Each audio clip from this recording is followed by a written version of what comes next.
Hey everyone, welcome back to the channel. I'm Richard Beck with Beck Tools. In this video, we're going to do some real-time, uncut video footage of the 2006 Sharp SV-2412. So, in this video, you can see I am machining some half-inch A36 steel. Depth of cut is 1/2 inch. Step over is 100,000th of an inch. The feed rate is 314 inches a minute. That gives us a spindle load right here at this part of the cut of 103%. Now, this front face here is the only area where we actually hit 103% spindle load because we have basically a long straightaway that allows this machine to hit its full rated cutting feed rate.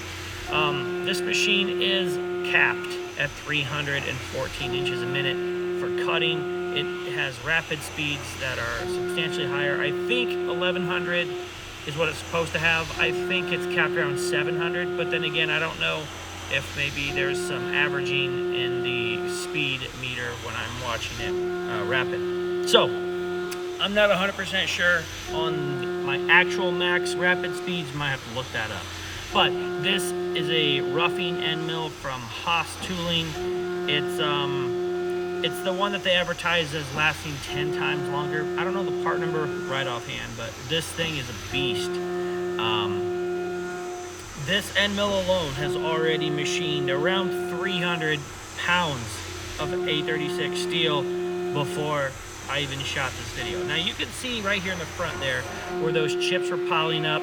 They are a little bit more blue than I would normally aim for, but I think that is because they're stacked on a pile and they're not cooling down as fast because all the hot chips underneath. Everywhere else, if I see the chips, they're all golden brown. Only when they stack in a single pile are they blue like that.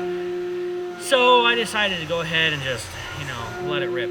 I was doing a 60,000 step over and the chips were cooler. It was only when I just kept increasing the step over by 20,000s at a time.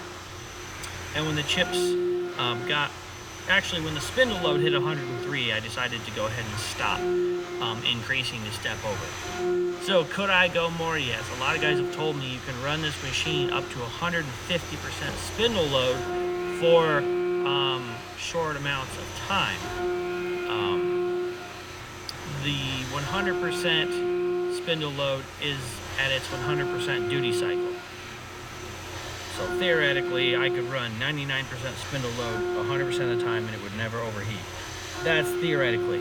The real world, I don't know. So the fact that it is banging up on 100% in the front, I usually just back off about that spot.